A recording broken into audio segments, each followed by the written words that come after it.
Welcome. I've created a series of open channel flow animations that I'd like to share with you.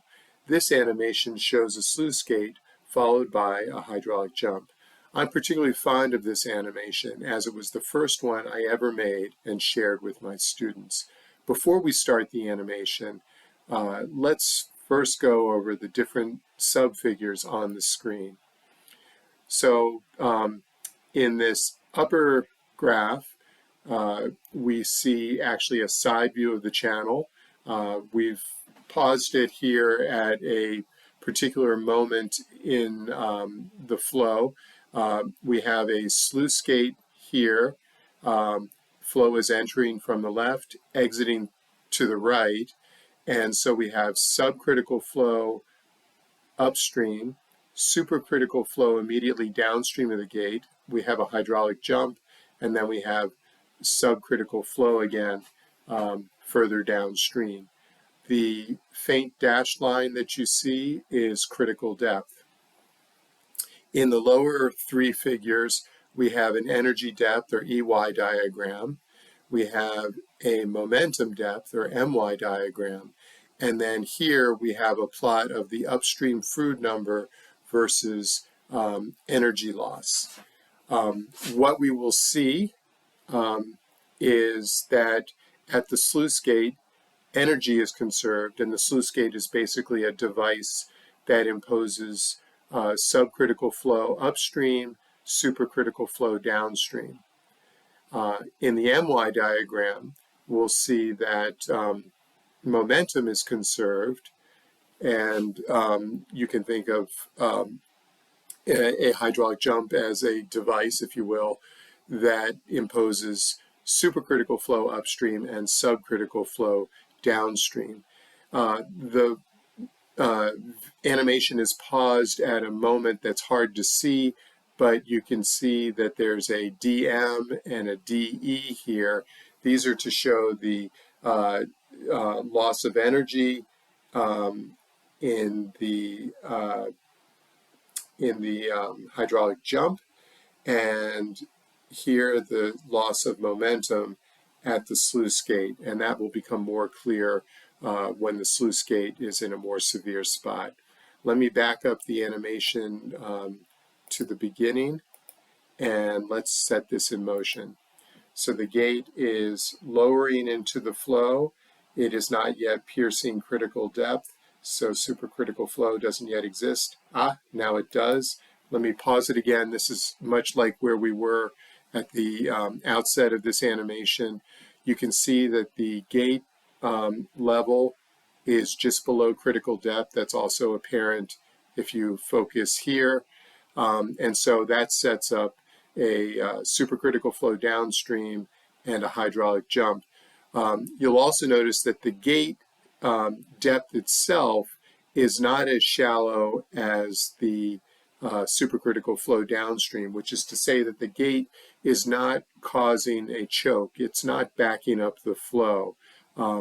Once the gate gets lower than this depth downstream, you'll see that it backs up the flow upstream, forces a shallower flow downstream, and forces a more dramatic hydraulic jump. Let's watch this happen. Okay, there, it's starting to back up the flow. Let me pause it there. So now you can see that the gate depth is equal to the depth immediately downstream. And what you see is the upstream condition denoted by the circle, that's here. The gate forces by conservation of energy the supercritical alternate, and then we have the hydraulic jump to a slightly smaller subcritical depth downstream at the square, and so the fact that this is diagonal represents an energy loss, and that energy loss is shown here. If we look at the jump, it's somewhat analogous to this.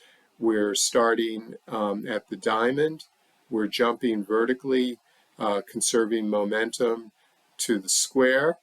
But we'll notice that the circle, which represents the upstream condition, actually represented a bit more momentum, and therefore there's a momentum loss that's happening at the sluice gate.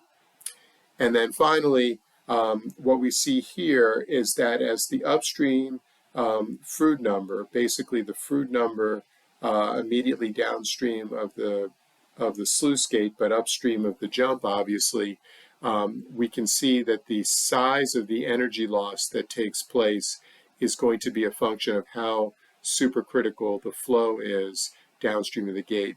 Let's let this animation play a little bit further, and I'll pause it again.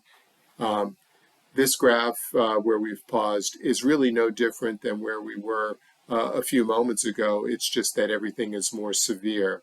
The upstream flow has backed up even further. This downstream flow is even more shallow. The energy loss is even greater. And so you can see a larger energy loss, a larger momentum loss at the gate. And you can see that the energy loss is a positive function of the upstream Froude number. One thing that you can also see, and this would be plain from looking at the depths here and here, is that there's a upstream of the gate, the depth is greater than the depth downstream of the gate. You can actually see that physically now if you look at the system itself, and that too is a reflection of the energy loss. Let's play this animation through to completion.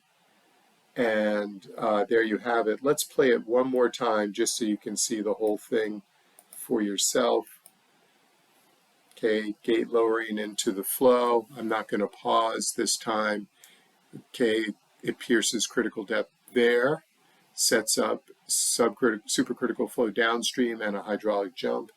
Now it is starting to be a choke. Flow is backing up upstream of the gate, and energy and momentum losses are increasing. And then finally, the size of the energy loss in the hydraulic jump is largest the more supercritical the flow is upstream of the jump. Thank you for watching, and please let me know if you have any questions in the comments comment area below. Also, you can click the link in the description to watch other videos explaining concepts from my book.